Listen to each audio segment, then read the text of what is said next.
നിങ്ങളുടെ കൂട്ടുകാരിൽ മികച്ചവൻ നീയാണെങ്കിൽ അവിടെ നിന്ന് വിട്ടോളണം. നമ്മളുടെ ഒരു ഫ്രണ്ട് സർക്കിൾ അല്ലെങ്കിൽ നമ്മുടെ പിയർ ഗ്രൂപ്പിലുള്ളവരെ അനുസരിച്ചിരിക്കും നമ്മുടെ ലൈഫ് സ്റ്റൈൽ, നമ്മുടെ വെൽത്ത് എന്നൊക്കെ ഉള്ളത്. തീർച്ചയായിട്ടും നമ്മുടെ ജീവിതത്തിൽ ഈ പിയർ ഗ്രൂപ്പിന് വളരെയധികം ഇമ്പോർട്ടൻ്റ് ഉണ്ട്.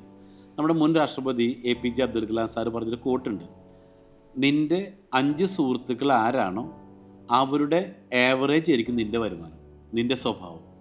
ഓക്കെ, അപ്പോൾ അതിൽ പറയുന്ന കാര്യം ഇത് തന്നെയാണ്. നമ്മളുടെ ഫ്രണ്ട്സിൻ്റെ സാലറി 25,000 രൂപയുടെ ആവറേജ്, 5 പേർക്ക് 25,000 രൂപ ആ സാലറി ആണെങ്കിൽ ആവറേജ് നമ്മുടെ സാലറിയും അതിന് ചുറ്റിപ്പറ്റി നിൽക്കുമെന്ന് പറയും.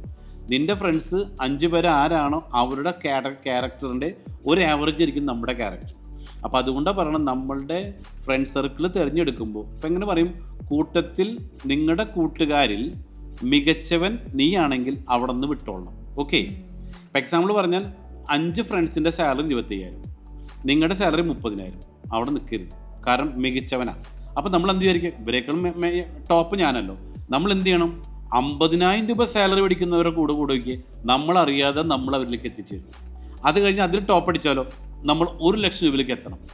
ഇങ്ങനെ പിയർ ഗ്രൂപ്പിനെ മാറ്റിക്കൊണ്ടേയിരിക്കണം. ഓക്കെ, അവിടെയാണ് നമ്മുടെ സക്സസ് ഇരിക്കുന്നത്.